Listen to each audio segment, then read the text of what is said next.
H do Agro, com Kellen Severo. Oferecimento Ihara. Agricultura é a nossa vida. Ihara. Consórcio Nacional Valtra. Seu sucesso em nossos planos. Olá, sejam muito bem-vindos ao Hora H do Agro, um programa onde discutimos e analisamos os temas que mais importam para o agronegócio brasileiro. Vamos aos destaques de hoje. Partidos de direita ganham espaço na Europa. Eleição em Portugal confirma avanço e se soma a resultados na Holanda, Itália, Finlândia e Suécia. Vem aí as eleições para o Parlamento Europeu e expectativas de mudanças na agenda europeia que podem impactar o agronegócio no mundo todo. Nos Estados Unidos, Trump e Biden conquistam votos necessários dos partidos e garantem vaga na disputa à Casa Branca. No Brasil, 38 frigoríficos são habilitados para exportar carnes para a China. Governo Lula quer baixar preço dos alimentos e promete mudanças no Plano Safra. Você vai ver também que a soja interrompe sequência de quedas e acumula alta no mês. E ainda, as últimas atualizações para o Laninha apontam que o fenômeno pode chegar antes da hora prevista. A gente vai analisar os efeitos para a segunda safra de milho e o mercado de grãos. Tem tudo isso, tem muito mais no Hora H do Agro, que já está no ar. Em Portugal, após 9 anos de governo encabeçado pelo Partido Socialista, a legenda de centro-direita Aliança Democrática conquistou 79 cadeiras, o maior número. O Partido Socialista ficou em segundo lugar, com 77 cadeiras. Já a legenda de extrema-direita, Chega, ganhou destaque ao conseguir mais do que o dobro dos votos do último pleito e se consolidou como a terceira força política em Portugal, com 48 cadeiras do parlamento. Há sinais de um crescente descontentamento dos europeus com os governos atuais, o que tem gerado um avanço de partidos de direita e centro-direita no bloco. É o caso da Holanda, que obteve maioria no parlamento do país, na Itália, com a primeira-ministra Giorgia Meloni, e também em países como Finlândia e Suécia. Na França, o jornal Le Monde destacou nesta semana que as sondagens para a eleição parlamentar europeia indicam que o partido de direita, liderado por Marine Le Pen, está 13 pontos à frente da coligação de Emmanuel Macron, atual presidente francês. A pesquisa, que ouviu mais de 11 mil pessoas entre os dias 1º e 6 de março, revela que o partido de Le Pen tem 31% das intenções de voto, enquanto o de Macron, 18%. A partir de agora, as atenções se voltam para as eleições para o Parlamento Europeu, que desempenham um papel fundamental na elaboração da agenda do bloco econômico. A votação ocorre em menos de 3 meses, vai ser entre os dias 6 e 9 de junho. A população dos 27 países membros da União Europeia vai escolher os representantes que vão ocupar 720 cadeiras. Cada país da Europa vai escolher os parlamentares, sendo que a Alemanha é o país que possui o maior número de representantes, vão ser 96, seguido por França, com 81, e Itália, com 76. Temas como inflação, recessão econômica, imigração, clima e agenda verde são apontados como as principais questões que vão definir as campanhas. O avanço da direita na Europa pode significar mudanças importantes na agenda do bloco e impactar o agronegócio do mundo todo. O Acordo Verde Europeu e o Acordo Comercial entre Mercosul e União Europeia são exemplos da importância da pauta, com efeitos também aqui no Brasil. Nas ruas da Europa têm sido visto alguns sinais de forte descontentamento do setor rural europeu com decisões dos governos de lá em diversas questões, como, por exemplo, a retirada de subsídios aos agricultores, os excessos da agenda ambiental e os altos custos de produção. A insatisfação ficou evidente diante dos protestos de agricultores em diversos países da Europa nos últimos meses. E a gente vai agora à análise desse tema com Luiz Felipe de Orleans e Bragança, cientista político e deputado federal pelo PL de São Paulo. Seja muito bem-vindo. Obrigado, que a gente está me recebendo aqui. Muito obrigada pela companhia. E a primeira pergunta é: que sinal o avanço da direita na Europa está nos dando? Por um lado, tem sinais positivos, ou seja, a agenda altamente interventora da União Europeia está com os dias contados. Os governos locais de praticamente todos os grandes países, as grandes economias da Europa, já está reagindo contrário à imposição de agenda verde, à imposição de uma agenda imigratória, há também a questão social. Tudo isso vem em função de uma agenda que vem do poder supranacional da União Europeia, imposta nos países membros. Então, a direita vem como uma revolta a essas imposições. Agora, por outro lado, que a direita tem um aspecto libertador, não só da sociedade, mas também em outros aspectos da economia, na questão do agro, ela age com sentido inverso, com polo trocado, porque cada um desses países tem um agro bem desenvolvido, altamente tecnológico e altamente importante, estratégico para cada um dos países. Então, o que a União Europeia está forçando é que os países sacrifiquem o seu agro local em benefício de acordos multilaterais, e esse tipo de postura, na minha opinião, e na opinião, obviamente, que da direita europeia, está por se terminar. Esses acordos multilaterais de bloco entre bloco, já estão com seus dias contados. Os países têm adotado medidas cada vez mais protecionistas, começando pelas grandes economias, né? Estamos falando aqui de Estados Unidos, China, Japão. Então, o efeito multiplicador de políticas protecionistas no mundo todo é uma tendência natural. E a direita também representa isso. Então, vemos aqui que o Brasil, na minha opinião, não pode continuar com querer fechar um acordo com a União Europeia. Acho que isso é negativo.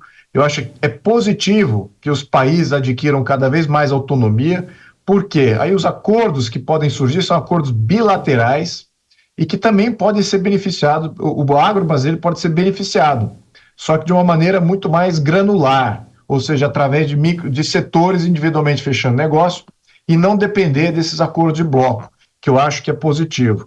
Claro que, do ponto de vista negativo, era a expectativa de que todos tinham, mas, na minha opinião, era falsa a expectativa de que a União Europeia um dia iria fechar acordo com o Mercosul. Eu não vejo isso acontecer, nunca aconteceu nos últimos 30 anos de Mercosul, e certamente o agro está no fulcro desse problema. Não vejo como negativo, de uma maneira bem pragmática e nominal. Eu só vejo que é uma diferente maneira de conduzir os negócios de agora em diante com essa nova direita que surge. Muito bem. Então, a primeira questão que é super importante para a gente aqui, que você coloca, é o não fechamento desse acordo União Europeia-Mercosul, que tem sido uma das bandeiras do governo Lula, e é um acordo que se estende há décadas. Você enxerga o avanço da direita como também um obstáculo ao fechamento desse acordo, né? Pensa que a gente pode ter mais acordos bilaterais nesta nova fase. A segunda pergunta é sobre um outro tema que é super importante lá nas eleições, nas campanhas que estão acontecendo para as eleições, por exemplo, do Parlamento Europeu.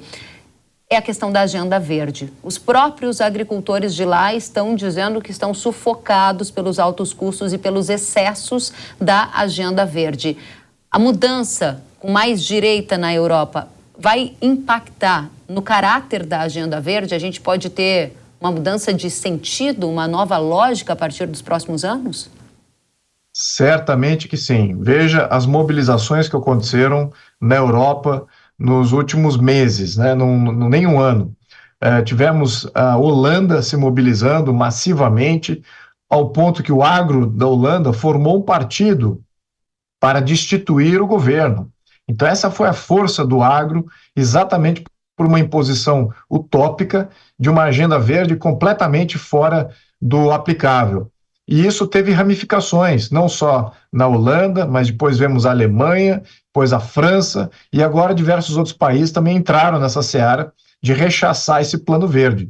Então veja que de todas as políticas que a União Europeia conduz, que são de fato nocivas interventoras na sociedade e na economia, a política verde de interferência no agro é a que mais mobiliza e que mais gera efeitos políticos.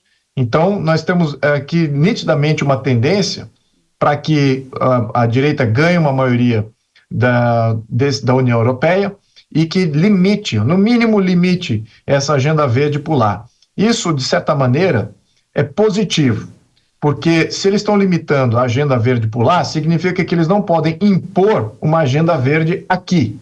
que era o que estava acontecendo através do acordo bilateral do Mercosul. No entanto, se eles começam a liberalizar demais os mercados de lá, outros setores começam a ser competitivos e começam a rivalizar o agro brasileiro. Então, eu vejo assim, esse é o balanço da discussão. É muito similar ao que acontece, na minha opinião, na Argentina agora. A Argentina está com um novo governo, quer de fato colocar o agro de volta para o seu esplendor, e a Argentina sempre foi um grande produtor do agronegócio, um rival natural do Brasil, mas que estava sendo cerceado da sua competitividade exatamente pela essa grande intervenção do Estado argentino, conduzido por esses planos utópicos do governo socialista do Fernandes. Mas agora, com o governo Milei, o agro argentino passa a ser mais competitivo. Então veja que tudo é uma questão de balanço e reequação. Na minha opinião, vai ter muito mais oportunidade no mundo para o agro brasileiro, ao mesmo tempo vai ter muito mais competitividade de jogadores e de players que voltam ao cenário mundial com força. Interessantíssimo essa dualidade da questão, né? Agora, deputado, dentro de uma expectativa que esse movimento de avanço da direita na Europa continue, a gente tem agora a eleição na França, tem a eleição no Parlamento Europeu. Objetivamente, qual vai ser a principal agenda da direita lá na Europa? O que muda a partir de agora, além desses aspectos que você já falou, de potencial aumento em acordos bilaterais, eventualmente um ganho de competitividade para os agricultores de lá e uma diminuição da pressão da agenda verde? Aqui o senhor já citou 3 tópicos. Tem algum outro que seja super importante para o agro do Brasil que o senhor gostaria de dar ainda mais ênfase?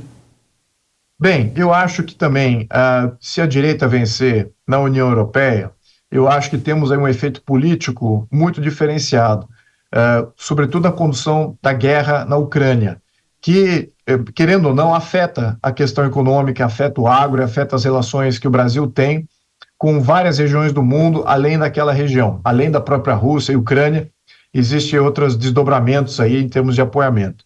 Então, se por acaso a direita vencer na União Europeia, a questão da guerra com a Ucrânia e o posicionamento da OTAN e dos países europeus com relação à Rússia e à Ucrânia pode mudar, né? Lembrando que muitos dos países, muito da direita europeia, ela é mais nacionalista e mais centrista nos seus próprios países e menos vontades interventoras em países fronteiriços ou demais países. Então, com a ascensão dessa direita, é muito provável que você tenha uma possível pacificação da questão da guerra, ou menos uma neutralização da Europa com relação à guerra, o que pode também ajudar nessas questões políticas. Isso é uma conjecturação minha aqui.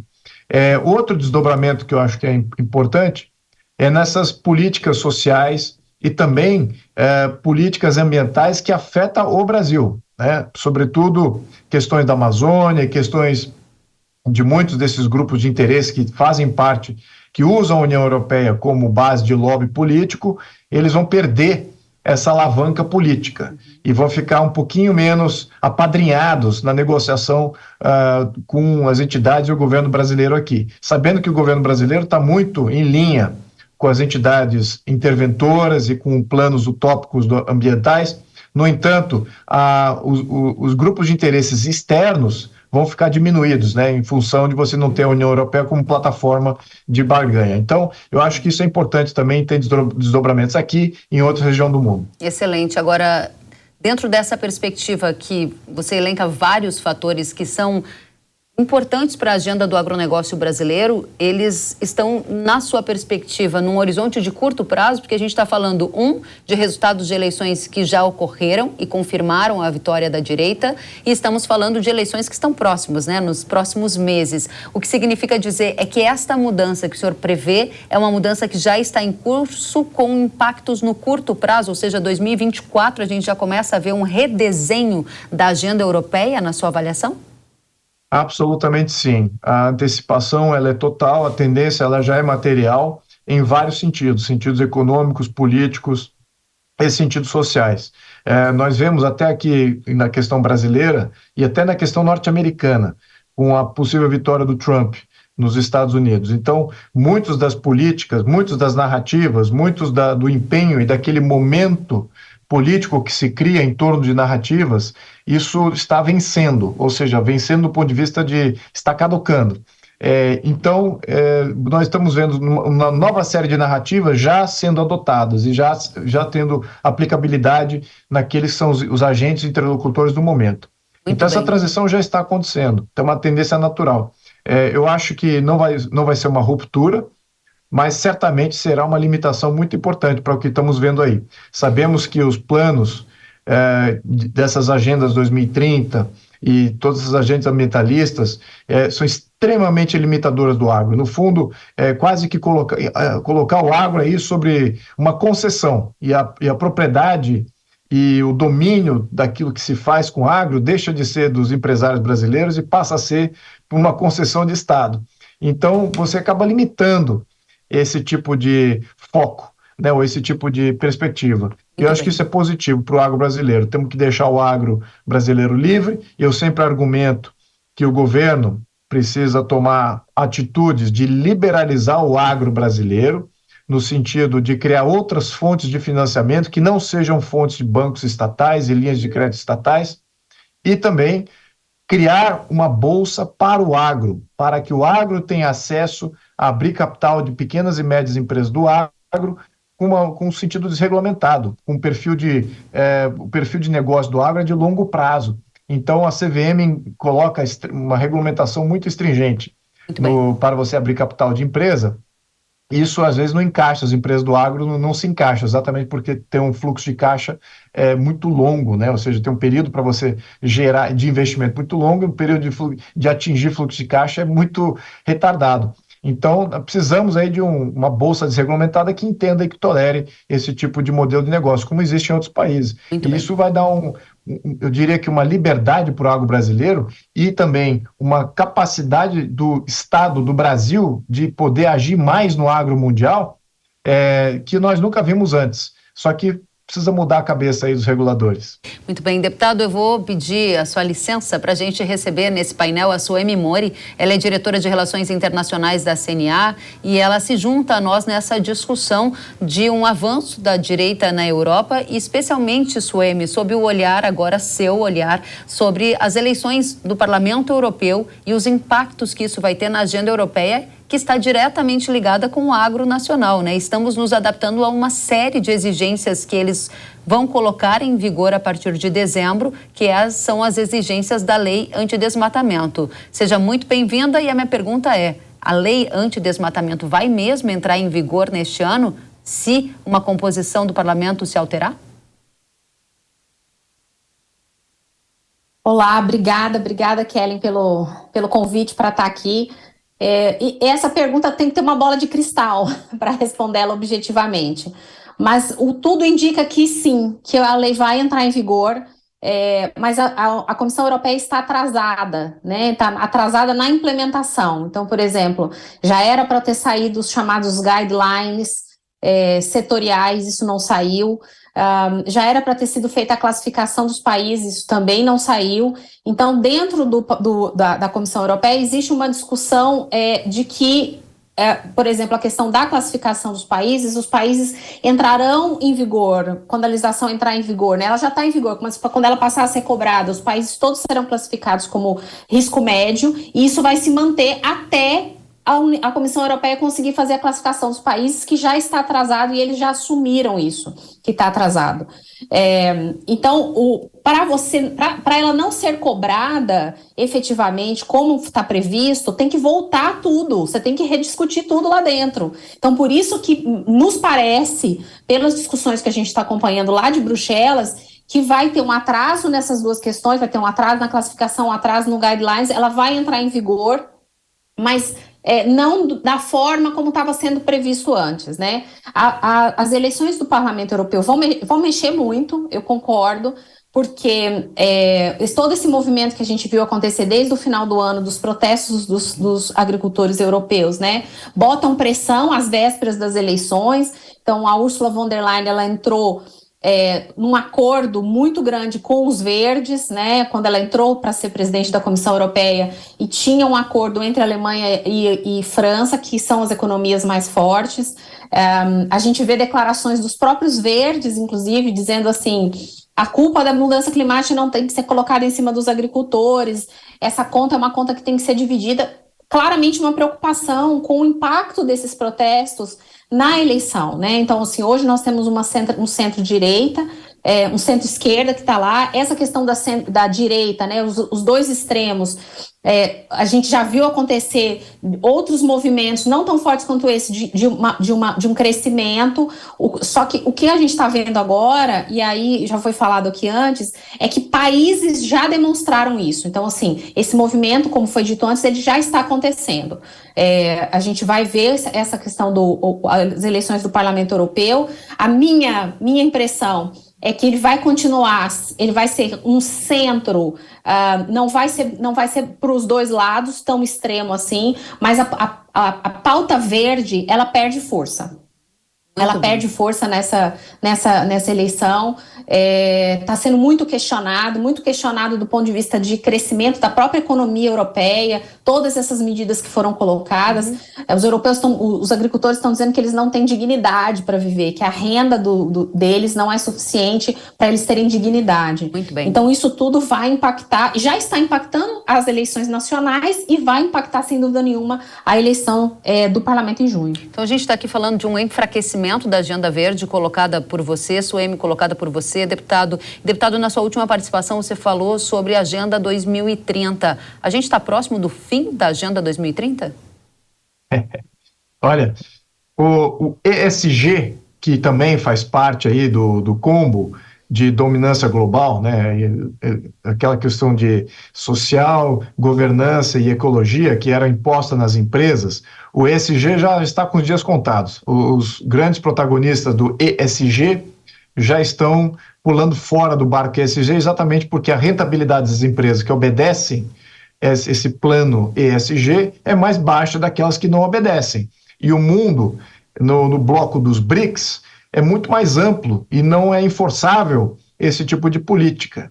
E o capital e todos os investimentos está vindo muito desse bloco, né? Estou falando aqui da Rússia, China, Índia, Arábia Saudita, Indonésia, todos esses países não necessariamente querem seguir a agenda ESG. E o mesmo está acontecendo com outras dinâmicas da Agenda 2030 que vem com o mesmo intuito, só com canais diferentes. Lembrando, o ESG é através das empresas, e quanto que a Agenda 2030 é uma agenda política.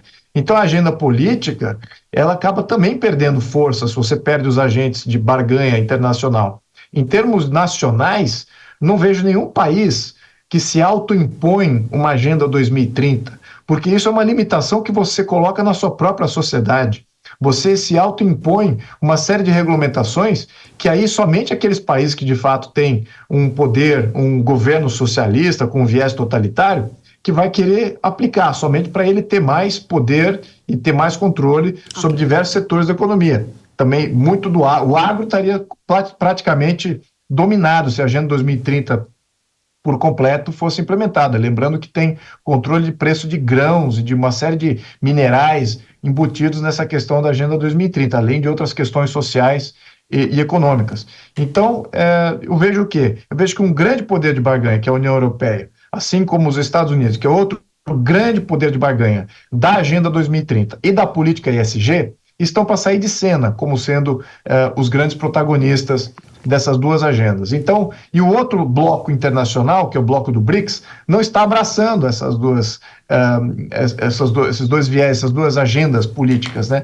Então, eu acho que, na minha opinião, temos chances de ter mais liberdade e prosperidade, a não ser que o governo brasileiro individualmente, unilateralmente, resolva adotar a Agenda 2030 por questões ideológicas ou de controle interno aqui. Mas eu não vejo o poder de barganha externo sendo tão forte quanto ele é hoje. Acho que a tendência é de queda desse poder externo, então aí fica a questão por que nós estamos autoimpondo a Agenda 2030 se externamente outros países não estarão obedecendo, muitos deles estarão pulando fora. Essa que é a questão. Excelente, obrigada, deputado.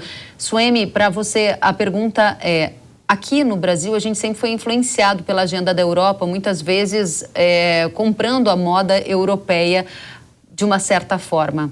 Objetivamente, essa discussão toda que estamos tendo aqui afeta o agricultor, o pecuarista, de qual maneira? Porque eu sei que tem muita gente aplicando muitos recursos para estar em conformidade com as regras europeias, sob pena de não conseguir acessar esse mercado. Vale a gente lembrar, nossa audiência, que a Europa é o principal destino do café do Brasil. Então, a cadeia está tentando se adaptar para seguir uma regra que deverá ser imposta pela Europa. Mas talvez essa agenda se enfraqueça e essas regras podem até nem ser cobradas num futuro não muito distante? Kellen, assim, o agro brasileiro, ele é muito pragmático. Não é à toa que a gente vende para mais de 180 países. Ou seja, a gente acaba se adaptando. O privado, quando você fala de ponto com para ponto com, né, que é o comprador e o vendedor, nessa relação, o agro brasileiro se adapta. E a gente sabe que isso vai acontecer também. A União Europeia é o segundo principal destino das exportações do agro brasileiro, né? E para algumas cadeias, como você citou, do café, frutas, farelo de soja, é o primeiro, assim, a gente vende muito para lá. Então, existe uma preocupação, a gente já tem relatos, inclusive, de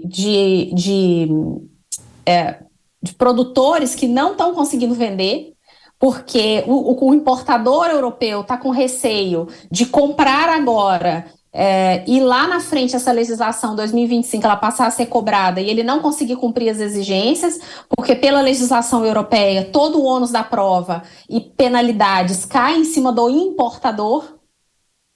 Então, por causa disso, a gente já tem relatos de dificuldade para a negociação. As eleições no parlamento, elas devem, na minha opinião, elas devem diminuir um pouco o peso da agenda verde, mas esse movimento é um movimento que está acontecendo. Ele está acontecendo, a gente sabe que outros países, né, nós já falamos aqui, até eu falei isso com você no seu programa, Reino Unido, Estados Unidos fez um estudo enorme no ano passado, com relação à viabilidade dos Estados Unidos de adotarem uma medida que eles chamam de relacionadas a cadeias de fornecimento livres de desmatamento. Então, está acontecendo. A discussão na Europa, e essa questão que foi falada do ESG, é o peso, e eu sempre falo isso, assim, o termo sustentabilidade, ele acabou sendo pintado integralmente de verde. Nesse momento que ele foi pintado integralmente de verde, você esquece o lado econômico. E você está falando de um negócio. A produção agropecuária, ele é um negócio. Ele precisa ser rentável e viável para o produtor. Se ele não for, ele vai trocar, ele vai fazer outra coisa. Então, se você pesa muito a mão para um pilar, e aí nesse caso eu estou falando do ambiental, e você esquece a viabilidade econômica, essa é a reclamação principal que está acontecendo na Europa agora. Eles mesmos se impuseram isso, impuseram boa parte para o resto do mundo também. Nas falas do próprio documento do Green Deal, do Pacto Verde, a grande justificativa da descarbonização do bloco é também que a União Europeia deveria ser líder nessa agenda mundialmente. Então, ela deveria, de alguma forma, forçar os outros países, puxar os outros países para elevar o seu nível ambientalmente correto, como eles falam. Então, eu acho que essa agenda continua, mas essa discussão do equilíbrio que tem que existir entre os pilares, isso que eu acho que é o mais importante agora, que está acontecendo. E o agro vai se adaptar, porque a gente se adapta, e é isso que a gente faz. Muito bem, estamos num período de transição e essa transição está ficando muito clara, que esse pêndulo parece que está mudando de direção. Eu vou convidá-los daqui a um tempo para a gente voltar a discutir esse assunto e iluminar o que vem por aí no futuro para a nossa audiência. Luiz Felipe de Orleans e Bragança, cientista político e deputado federal, muito obrigada, volte sempre. Obrigado, muito obrigado. Suemi Mori, diretora de Relações Internacionais da CNA, fica o convite para você voltar mais vezes. Obrigada, Kellen. Sempre estou à disposição. Muito obrigada a vocês pela ótima discussão. E nos Estados Unidos, Donald Trump e Joe Biden conquistaram nesta semana os votos necessários para a indicação dos seus partidos como candidatos à Casa Branca. O resultado marca a primeira revanche em uma eleição presidencial nos Estados Unidos em quase 70 anos. Eleição nos Estados Unidos é um dos principais temas do ano e tem potencial de impactar políticas agrícolas e comerciais, com efeitos também aqui no Brasil. O Hora H do Agro vai continuar atento a este assunto. E a China habilitou nesta semana a exportação de carnes bovina, suína e de frango de 38 novas plantas frigoríficas do Brasil. Este foi o maior número de habilitações concedidas de uma só vez na história do país. A China é o principal destino das exportações brasileiras de carne bovina, suína e de frango, ou seja, é nosso maior parceiro comercial para a proteína animal. Nós preparamos um mapa para mostrar a vocês onde estão esses frigoríficos habilitados a exportar. Veja que mais de 10 estados foram beneficiados com a liberação da China. Os estados com o maior número de habilitações são Mato Grosso e Paraná, com 6 frigoríficos autorizados a embarcar para os chineses. Na sequência, aparece Santa Catarina e Mato Grosso do Sul, com 5 habilitações realizadas em cada estado. A gente vai aprofundar a análise de impactos desta notícia para o agro e para o consumidor brasileiro com o Maurício Palma Nogueira, que é sócio-diretor da Atenagro. Maurício, seja muito bem-vindo à Jovem Pan News. Eu que agradeço. Muito obrigado pelo convite, Kellen. Imagina, a gente começa te perguntando, essas novas habilitações vão fazer a China comprar mais carne de bovino, de suíno, de aves do Brasil? Eu acredito que por liberar, né, eles já estejam no horizonte deles comprar mais proteína, né, e é uma tendência normal aí, tendo em vista o que aconteceu nos últimos anos na China, no mundo todo, né, na China com um pouco de atraso. Então o que eles fazem? Eles liberam plantas, né, e evidentemente eles esperam que essas próprias plantas a mais aí concorram entre si, para conseguir tanto colocar carne lá, como também para conseguir preços melhores nas negociações, né? Então é um bom sinal, sim, para a gente, aí, para o nosso setor todo. Em aumento do consumo de proteína no mundo como uma tendência macro. Agora, olhando para a China em 2024, a projeção individual para cada uma dessas proteínas, para carne bovina, de suínos e de frango, é de aumento na demanda chinesa? É de aumento, sim, né? A que mais aumenta é a carne bovina, a tendência de aumento na demanda chinesa, né? Suíno também, eles têm um apetite muito grande por carne suína, mas lembrando, né, Kellen, que eles são os maiores produtores de carne suína do mundo, né? Então, eles melhoraram muito o sistema de produção deles depois da peste suína africana. Você tinha ainda uma produção muito baseada em pequenas propriedades, subsistência, né? Aquilo praticamente se reduziu bastante, né, com a doença e virou produção industrial, escala aí com alta produtividade, alto desempenho, né? Então, em termos de importação mundial, os chineses passam a depender mais ainda da carne bovina, vão continuar importando bastante carne suína e carne de frango. Carne de frango é que eles menos gostam, né, aparentemente, né, mas ainda temos perspectivas muito boas de aumentar vendas para lá. Muito bem, e há alguma correlação entre o aumento de demanda chinesa com a consequente elevação nas exportações de proteína do Brasil para lá e a alta de preço das carnes aqui no Brasil? Sim, se a gente, nesse momento, né, Kellen, lembra que a gente, principalmente na carne bovina, a gente está com uma oferta muito grande, né?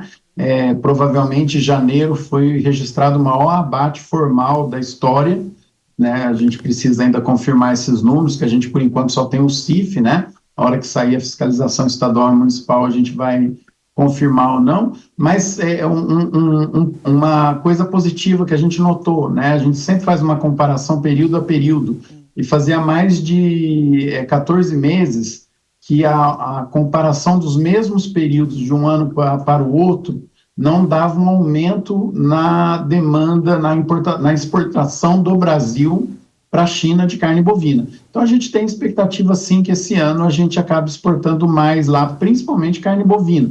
Né? Carne suína, eu acredito também que a gente vai exportar mais, mas nesses primeiros 2 meses caiu um pouquinho a venda para lá, né? Mas a gente tem exportado bastante para lá já. Muito bem, dentro dessa lógica aqui da nossa conversa, o nosso telespectador do agronegócio, muitos deles querem saber, e o preço do boi gordo vai aumentar? Porque está super ofertado o mercado, aí tem muita gente comemorando a habilitação dessas novas plantas frigoríficas. No frigir dos ovos, aumenta ou não aumenta o preço do boi gordo? Kellen, nós estamos num momento de virada de ciclo, né? Nós estamos no pior momento aí do preço, né? Eu acho que a maior queda, acho não, né? Foi a maior queda nominal que a gente registrou de um ano para o outro, né? De 2022 para 2023. Os preços ainda estão caindo em relação à comparação do mesmo período, né? Eles estão mais baixos. Mas qual a leitura que a gente está fazendo aqui, pelo menos, Kellen? A gente acredita ainda num primeiro semestre pressionado, com os preços ainda com dificuldade para subir, hora melhorando um pouquinho, hora piorando, mas a gente acha que vai começar a firmar a partir do segundo semestre. Então, depois que sair a quantidade maior de animais excedentes que a gente tem ainda para abater, né, vídeo abate aí de janeiro e fevereiro, que foi muito grande, né, é um momento que isso aliviar um pouquinho, e lembrando que a gente tem um impacto ainda da seca no final do ano passado, né, provavelmente no segundo semestre a gente melhora um pouquinho os preços, né, adequando um pouco mais a oferta à demanda, né, e evidentemente, né, Kelly, se a China acelerar as compras, a gente sabe o que já aconteceu aí em 2019, né, então a China, o apetite da China a partir de 2019 pela carne bovina brasileira praticamente revolucionou a pecuária brasileira, né, nós trouxemos mudanças para a nossa estrutura de rebanho significativa em muito pouco tempo. Ótimo, então a gente vai acompanhar com atenção, por isso estamos também aqui analisando o tema habilitação de frigoríficos para a China, pela importância que a China tem também na formação de preço da carne ao pecuarista e ao consumidor aqui no Brasil. Eu volto com você em alguns minutos. Maurício, aguarde a gente, por favor. É porque a gente vai avaliar um outro tema que está correlacionado, que é o preço de alimentos. O governo está avaliando adotar medidas no próximo Plano Safra para tentar incentivar a produção de alguns alimentos básicos, como, por exemplo, o arroz, e reduzir o preço ao consumidor brasileiro. Vamos conferir. Os ministros Paulo Teixeira, do Desenvolvimento Agrário, e Carlos Fávaro, da Agricultura, informaram que o governo vai adotar políticas públicas por meio do Plano Safra, que vai ser lançado em junho, para incentivar a produção de arroz, feijão, trigo, milho e mandioca. Os ministros não informaram exatamente quais medidas vão ser criadas, mas a expectativa é que surjam linhas de crédito aos produtores rurais dessas culturas, que são consideradas essenciais no prato do consumidor. A medida faz parte da reunião que o presidente Lula acabou promovendo aqui no Palácio do Planalto, na tentativa de diminuir o preço dos alimentos. O ministro do Desenvolvimento Agrário, Paulo Teixeira, atribuiu a recente alta nesses preços a questões climáticas. O presidente chamou a equipe de ministros para discutir essa alta de alimentos ocorrida no final do ano, porque, de fato, é uma preocupação do presidente que a comida chegue barata na mesa do povo brasileiro. Esse aumento, ele ocorreu em função de questões climáticas. Maurício, a gente pergunta para você, que é um estudioso do agronegócio e que entende sobre a produção de alimentos no nosso país. Incentivo ao Plano Safra é uma via capaz de promover aumento na produção de arroz, de feijão e outros produtos? Ou, no final das contas, a decisão do agricultor tem a ver com a expectativa de renda que essa cultura vai trazer? Kelly, sempre vai ser essa a decisão do produtor, né? A expectativa de renda. Então, você pode fazer qualquer alteração, qualquer mudança no Plano Safra, isso precisa ser muito detalhado e precisa passar a mensagem correta para o produtor, se ele vai ou não ter benefício. Então, às vezes a gente cria linhas de créditos, como já criamos, né, várias vezes para outras atividades, só que você não dá uma perspectiva de mercado para o produtor, ele não vai pegar esse crédito, ele não vai correr o risco.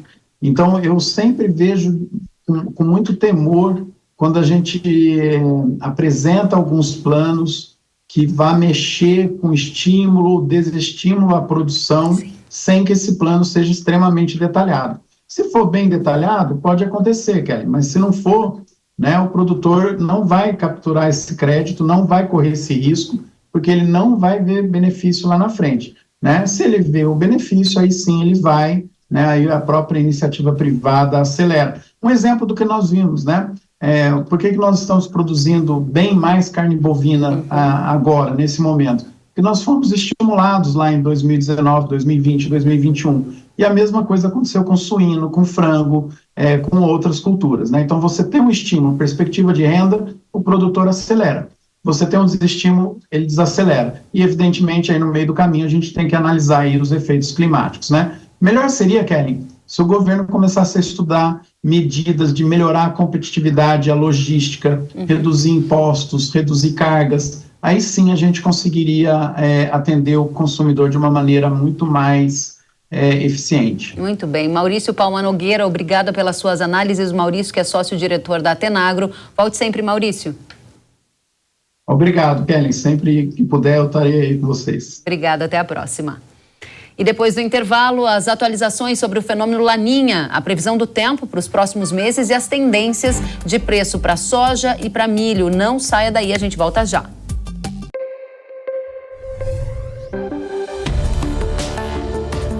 O agro, setor que movimenta a economia brasileira, gerando renda, emprego e oportunidades para toda a população. Hora H do Agro, com Kellen Severo. Ferrugem, mancha-alvo, antracnose, oídio e anomalia da soja são grandes ameaças à produtividade, mas elas não resistem à força da solução inovadora da Yara. Agora é com Sugoi, o avassalador, o fungicida que traz a praticidade do protetor na fórmula, com o máximo poder da tripla ação contra as doenças da soja. Sugoi é da Yara. Apenas o receituário agronômico. Consulte sempre um engenheiro agrônomo. Olá, pessoal. Aqui quem fala é Zico.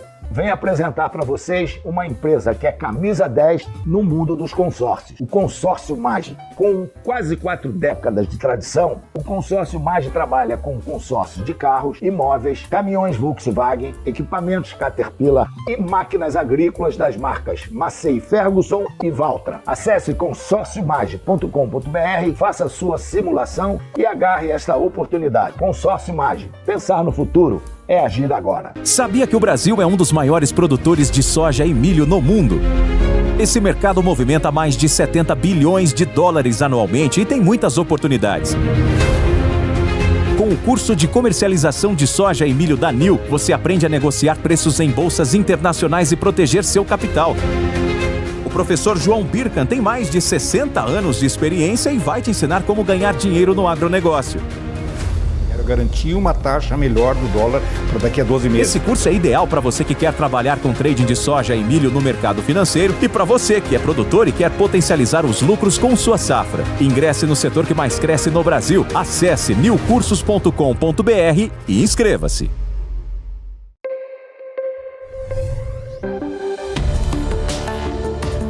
O agro, setor que movimenta a economia brasileira, gerando renda, emprego e oportunidades para toda a população. Hora H do Agro, com Kellen Severo. Estamos de volta com Hora H do Agro aqui na Jovem Pan News. Um tema que não sai do radar dos produtores rurais é o preço da soja e o preço do milho. Nos últimos meses, essas commodities registraram patamares bem mais baixos em comparação com temporadas anteriores. Agora, nesta semana, os preços da soja tiveram um daqueles pontos importantes de virada e começaram a subir novamente. Dados do CPEA indicam que o grão base Paraná teve uma alta acumulada em março de mais de 6%, ou seja, mais ao redor de R$ 7,00 por saca.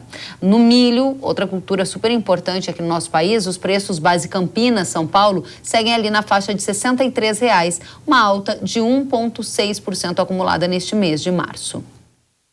Outro fator super relevante para as notícias do agro e para a nossa comunidade é o clima. E a Agência Climática dos Estados Unidos, a NOAA, atualizou nesta semana as projeções para o fenômeno El Niño e também Laninha. Segundo a NOAA, o El Niño continua com um processo de enfraquecimento. Aí, a partir de junho até agosto, Laninha ganha força e deve se desenvolver durante o verão.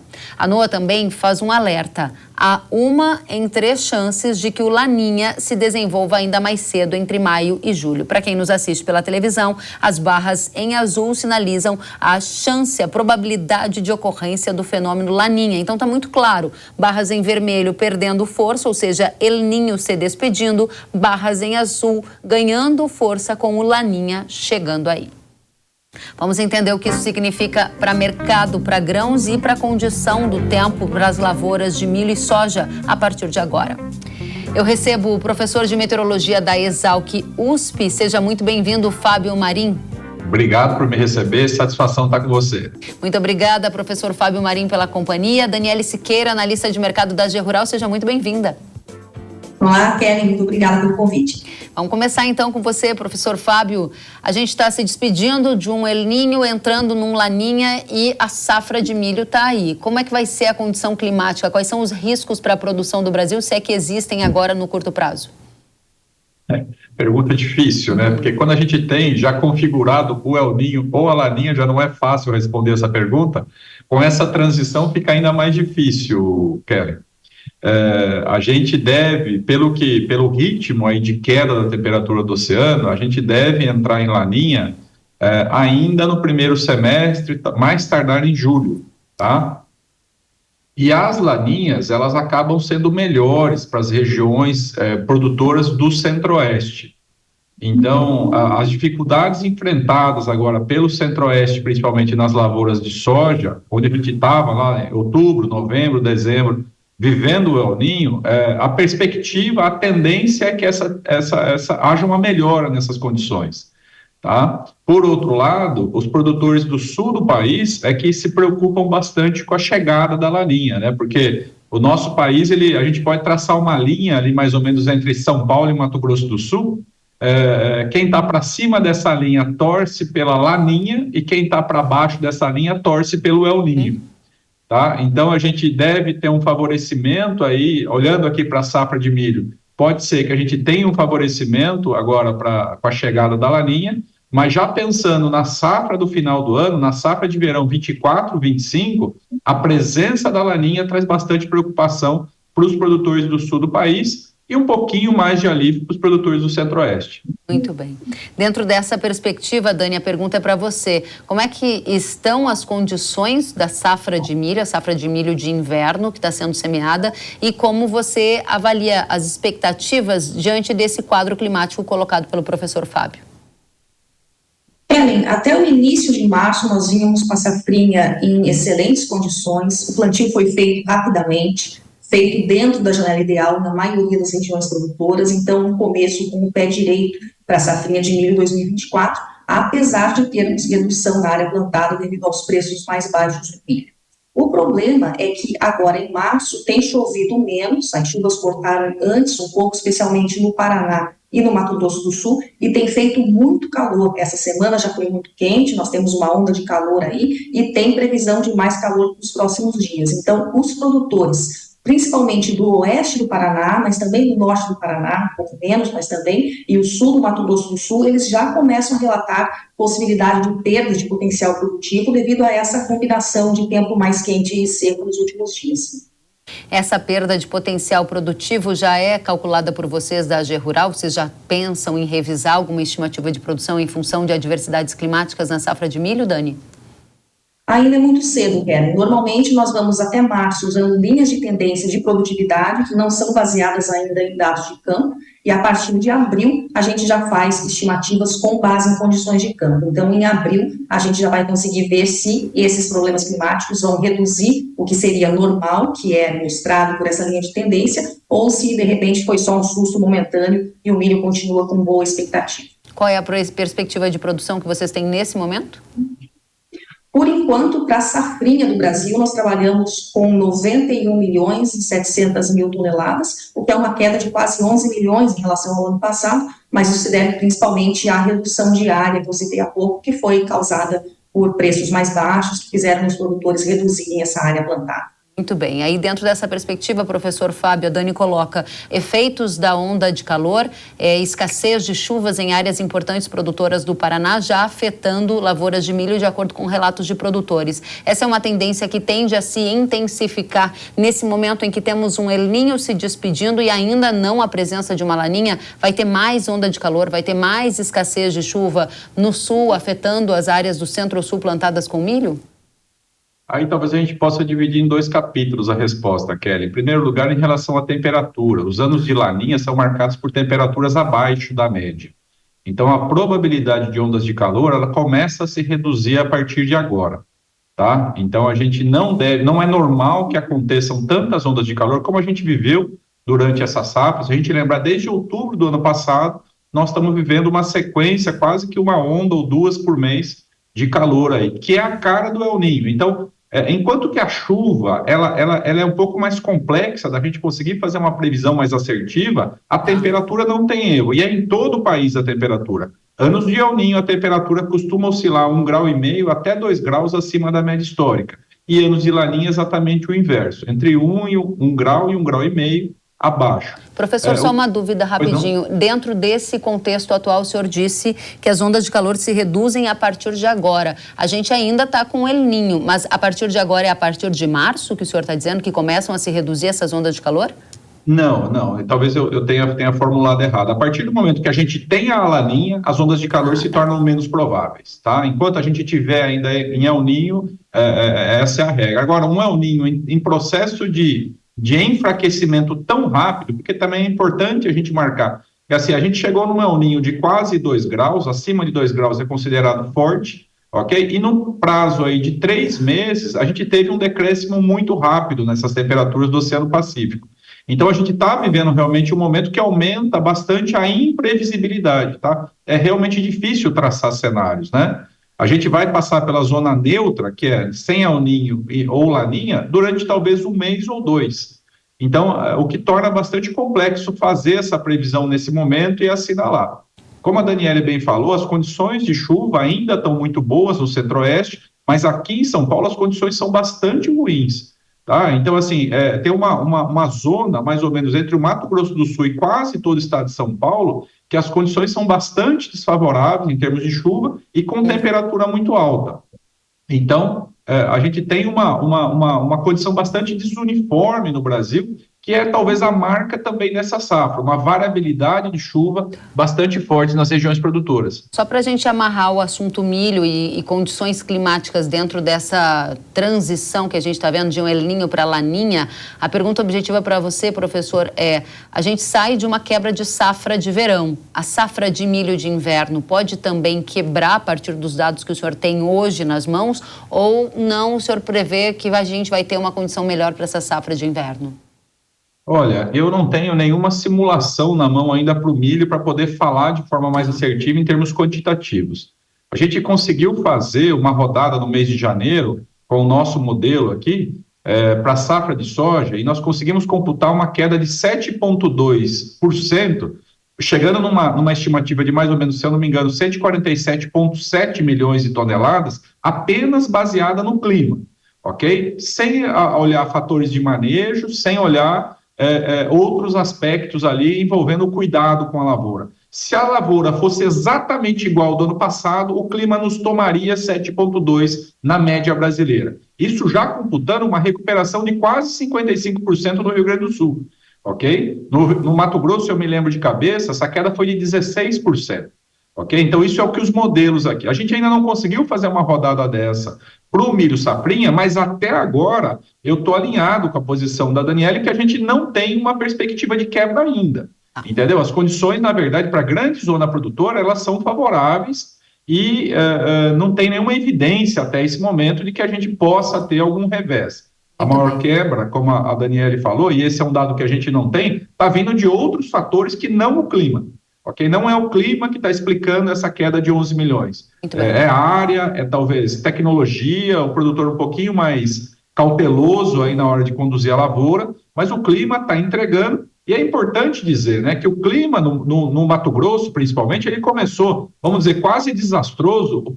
Eu conversava muito com produtores lá e eles me diziam, olha, professor, é o pior clima dos últimos 40 anos, desde que eu estou aqui, em 1990, eu nunca vi uma dificuldade tão grande para semear essa soja, pensando ali em outubro e novembro. A partir da segunda quinzena de dezembro, as coisas estabilizaram. Aí quem plantou tarde conseguiu render e quem está com milho também está conseguindo ver uma perspectiva boa. Tá? Os mapas de umidade do solo mostram o potencial de água no solo acima de 80%. Em praticamente todo o centro-oeste. Muito bem, professor, muito obrigada pelos esclarecimentos. Daniele, dentro desse contexto em que você coloca para a gente as condições que estão acontecendo agora em março, a projeção de produção, qual é a sua visão, a visão da G-Rural sobre preço de milho? Para onde a gente vai? É muito importante que a gente deixe claro, e especialmente nessa safra 23-24, que o tamanho da produção brasileira é apenas um dos fatores que mexem com a formação dos preços, seja da soja, seja do milho. No caso da soja, a gente viu muitos produtores, e com razão, ficarem revoltados com o caminho que os preços tomaram, porque eles tiveram uma queda de safra muito significativa, especialmente no Mato Grosso, e viram os preços caírem com força em janeiro e fevereiro, na contramão da expectativa deles de que era uma alta de preços devido à produção menor.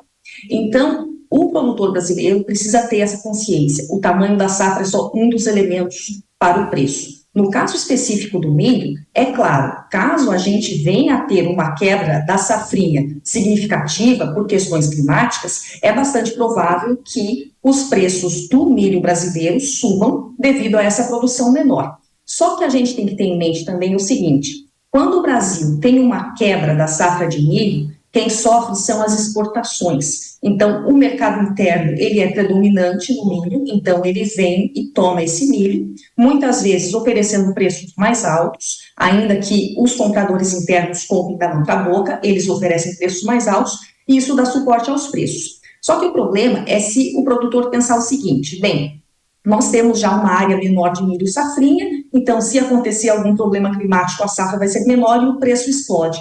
Não, porque como o Brasil vai deixar de exportar, outros exportadores, vamos lembrar que no milho existem mais exportadores no mundo do que na soja, temos a Argentina, temos os Estados Unidos, temos a Ucrânia, um mercado mais pulverizado, esses outros exportadores cobram essa fatia deixada pelo Brasil. Então a exportação não vai brigar muito por esse milho com o mercado interno, então isso limita o tamanho da alta que o milho pode vir a ter. E sempre lembrando que esse ano a Argentina, embora tenha alguns probleminhas, está com cigarrinha do milho agora, mas a Argentina caminha para uma recuperação de safra muito importante.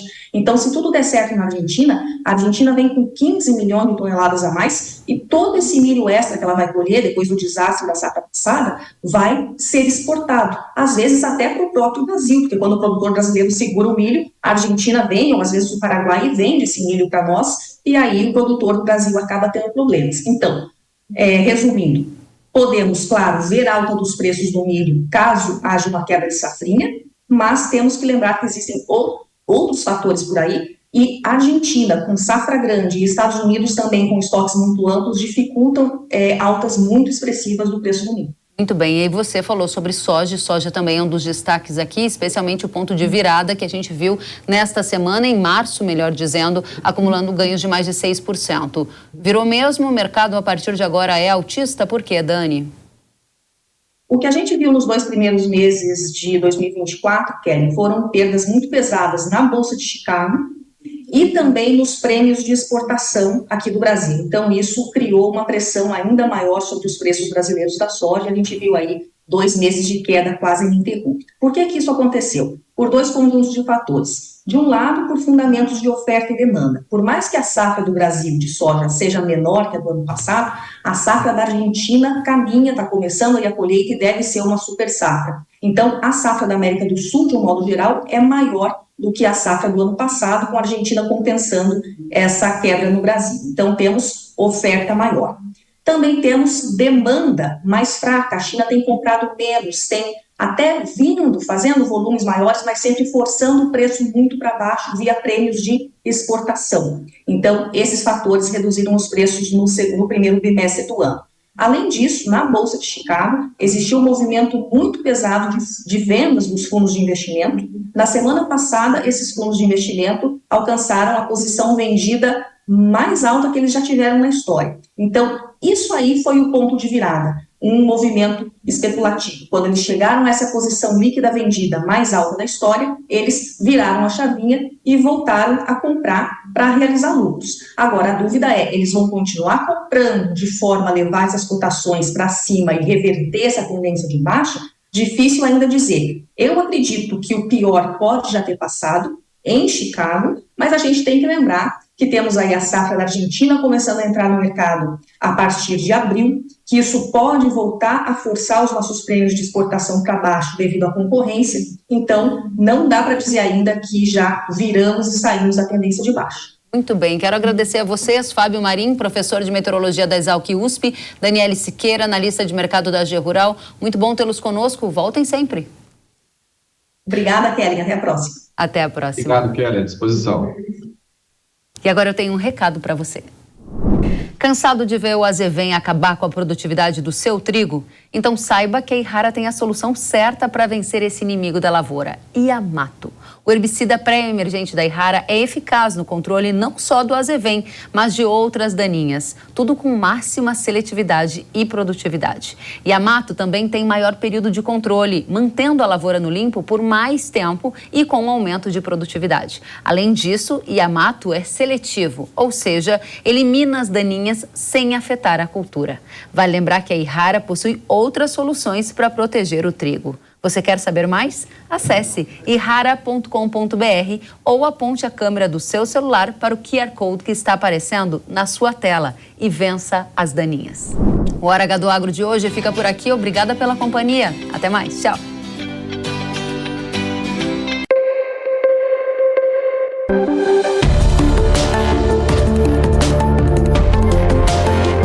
Hora H do Agro, com Kellen Severo. Oferecimento Yara. Agricultura é a nossa vida.